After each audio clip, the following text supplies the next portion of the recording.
Pagi itu, aroma dupa masih menempel di dinding rumah keluarga Salim. Warga berdatangan, bukan untuk tahlilan, tapi untuk menyaksikan mayat Pak Salim yang tak bisa dikafani. Setiap kali kain putih didekatkan, tubuhnya membiru, dan darah keluar dari hidung dan mulutnya.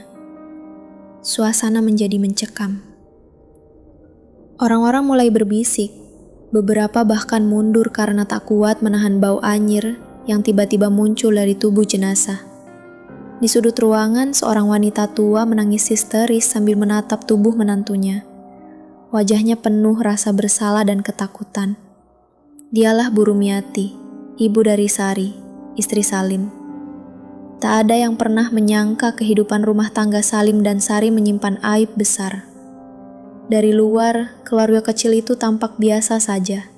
Salim dikenal sebagai pria dewasa yang ramah, berusia 38 tahun, memiliki usaha konveksi rumahan di Cirebon. Ia sering terlihat di masjid saat Jumat dan suka menyumbang untuk acara RT. Tapi di balik pintu rumahnya, Salim adalah sosok suami yang dingin, temperamen, dan gemar menyalahkan istrinya atas segala hal kecil. Sari, perempuan sederhana yang menjadi istrinya sejak usia 21 tahun, selalu mencoba sabar. Mereka tinggal satu atap bersama Bu Rumiati, ibu Sari, yang tinggal sejak ayah Sari meninggal 5 tahun lalu. Awalnya, Bu Rumi terlihat seperti ibu mertua pada umumnya, cerewet, perhatian, dan suka ikut campur. Namun seiring waktu, perhatian itu berubah jadi sesuatu yang aneh. Bu Rumi dan Salim sering terlihat duduk berdua larut malam di ruang tengah, tertawa menonton sinetron, bahkan saling menyuapi camilan. Ketika Sari sedang keluar kota, mereka tidur larut malam di ruang belakang. Tetangga mengira mereka dekat karena hanya tinggal bertiga. Tak ada yang curiga, kecuali Sari sendiri. Sari mulai merasa dijauhkan. Salim semakin dingin, lebih sering tidur di ruang belakang dengan alasan kerjaan. Setiap kali Sari mencoba berbicara, Salim selalu menghindar. Bahkan Bu Rumi mulai membela Salim dengan membalikkan kesalahan pada anaknya sendiri. Suatu malam, Sari memutuskan untuk menyusul Salim ke ruang belakang. Pintu terbuka sedikit. Ia mengintip dan melihat sesuatu yang menghancurkan hatinya. Bu Rumi sedang duduk bersimpuh, mengelus kepala Salim yang tertidur di pangkuannya. Tangan wanita itu bergerak lembut, seperti seorang ibu menina bobokan anak. Tapi tidak ada kasih sayang murni dalam tatapan Bu Rumi. Ia tersenyum pelan, bibirnya bergetar lirih, seperti membisikkan sesuatu. Sari tak berkata apa-apa. Ia hanya menutup pintu perlahan dan kembali ke kamar. Malam itu, ia menangis tanpa suara. Esok paginya, ia meninggalkan rumah dan memilih tinggal di rumah saudaranya di desa sebelah, tanpa memberitahu siapapun. Tinggallah Salim dan Bu Rumi di rumah itu. Sejak Sari pergi, keanehan mulai terjadi. Salim mulai bermimpi buruk setiap malam. Ia melihat dirinya berjalan sendirian di tengah padang pasir, telanjang, dikejar oleh sosok perempuan berselendang putih. Wajah perempuan itu mirip Sari, tapi matanya hitam legam dan dari mulutnya keluar suara berat seperti dari perut bumi, mengutuk dan menjerit. Dalam mimpi itu, Salim selalu terjatuh ke dalam lubang api. Setiap bangun tidur, tubuhnya berkeringat dingin. Anehnya, dadanya mulai muncul luka lebam seperti dicakar. Salim mulai menyalahkan Bu Rumi, tapi wanita tua itu justru semakin mendekat, seolah menenangkan. Ia berkata, semua itu hanya mimpi, bahwa Salim hanya stres karena ditinggal Sari. Tapi Salim mulai merasa muak. Ia mulai jarang pulang. Ia tidur di musala kecil dekat kantor konveksinya. Tapi mimpi buruk tetap mengikuti, bahkan di tempat suci itu. Suatu malam, Salim mencoba pulang untuk mengambil pakaian. Ia mendapati Bu Rumi duduk sendiri di ruang tamu dalam keadaan lampu padam. Ketika ia menyalakan lampu, wanita itu langsung menatapnya dengan pandangan kosong.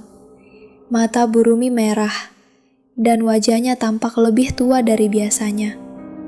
Ketika Salim bertanya, Burumi hanya berkata, "Kamu milik ibu. Jangan lari lagi." Salim ketakutan dan lari keluar rumah. Warga menemukannya pagi-pagi di pinggir jalan, gemetar dan berbicara sendiri. Ia dibawa ke rumah pamannya untuk dirawat. Tapi malam itu, Salim meninggal dunia. Tak ada luka di tubuhnya, tak ada penyakit. Hanya wajahnya yang membiru, matanya terbuka lebar, seperti menyimpan ketakutan luar biasa. Saat jenazah dibawa ke rumah, keanehan terjadi. Setiap kali hendak dikafani, tubuh Salim berubah membiru dan darah segar keluar dari hidung dan telinganya. Beberapa orang mencoba membacakan doa, tapi ruangan menjadi panas dan bau anyir semakin menyengat. Kain kafan yang digunakan selalu robek sendiri, seolah ditolak oleh tubuh itu. Warga mulai berbisik. Seorang ustadz dipanggil untuk memimpin doa dan mencari tahu apa yang terjadi. Di tengah pembacaan ayat, Burumi menjerit dan pingsan. Saat sadar, ia menangis dan mengakui semuanya. Ia mengaku mencintai menantunya sendiri dan hubungan mereka sudah berjalan selama 2 tahun sejak suaminya meninggal. Ia menyebut Salim adalah pelindung dan pengganti yang diberikan Tuhan. Pengakuan itu membuat warga gempar. Ustaz menyuruh agar Salim dikubur segera, tapi tubuhnya tetap menolak dikafani. Malam itu, hujan turun deras. Petir menyambar beberapa kali. Rumah itu seperti dikepung aura gelap. Dan cerita belum berakhir, sebab tanah pun seakan ikut menolak tubuh Salim. Keesokan paginya, warga menggali liang lahat. Tapi anehnya, setiap tanah yang digali mengeluarkan bau busuk seperti bangkai. 2 orang penggali pingsan karena mencium bau menyengat dari dalam tanah. Padahal belum ada mayat di situ. Setelah liang selesai, jenazah dibawa menuju pemakaman. Tapi saat didekatkan ke dalam liang, tubuh Salim menjadi berat seketika. 4 orang yang menggotong mengaku pundaknya seperti tertindih batu besar. Bahkan 1 orang jatuh terjungkal dan tangannya terkilir. Ustadz kembali membaca ayat-ayat Al-Quran dengan suara keras, tapi suasana justru makin mencekam. Langit mendadak gelap meski belum sore. Angin bertiup kencang, debu berputar-putar mengelilingi area pemakaman. Salah satu kain kafan robek lagi saat jenazah hendak dimasukkan ke liang. Darah keluar kembali, dan suara seperti erangan terdengar dari arah jenazah. Orang-orang mulai mundur, beberapa wanita histeris. Salah satu anak kecil menangis melihat sosok hitam berdiri di atas pohon dekat makam.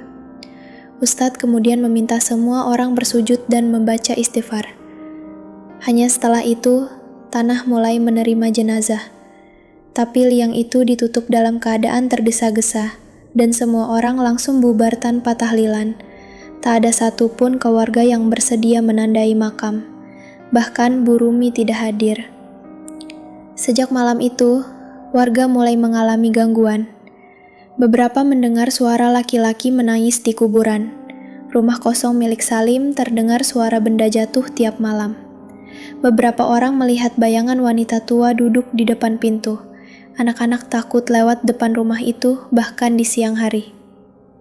Sari akhirnya pulang setelah mendengar kabar kematian suaminya.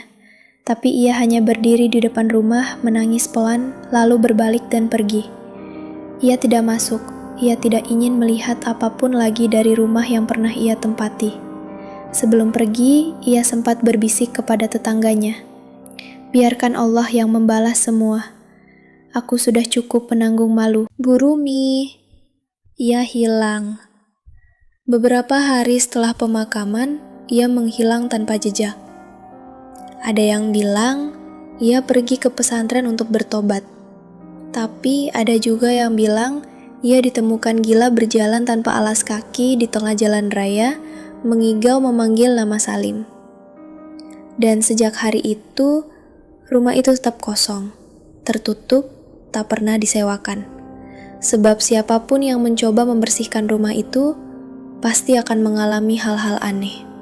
Darah dari lantai, suara langkah tengah malam, dan bisikan lirih yang berkata, "Aku belum sempat meminta maaf." Azab ini menjadi pelajaran bahwa dosa yang disembunyikan, cepat atau lambat, akan menuntut balas. Bahkan tanah pun bisa menolak menerima jasad orang yang hidupnya penuh kebusukan. Rumah itu dibiarkan terbengkalai selama bertahun-tahun. Atapnya runtuh sebagian, cat temboknya mengelupas, dan pagar besinya berkarat. Tak ada yang berani menyentuhnya. Orang-orang yang lewat depan rumah itu, bahkan di siang hari, selalu mempercepat langkahnya. Anak-anak dilarang bermain di sekitar situ. Kabarnya, sering terdengar suara tangisan pelan dari dalam rumah saat malam Jumat. Kadang, ada suara sendok jatuh atau kursi diseret, padahal rumah itu kosong. Beberapa tahun kemudian, ada sepasang suami istri dari luar kota yang ingin membeli rumah itu. Mereka bilang ingin menjadikannya rumah singgah untuk pekerja proyek. Warga sudah memperingatkan, tapi mereka tak percaya. Mereka hanya tertawa dan berkata, itu cuma cerita kampung.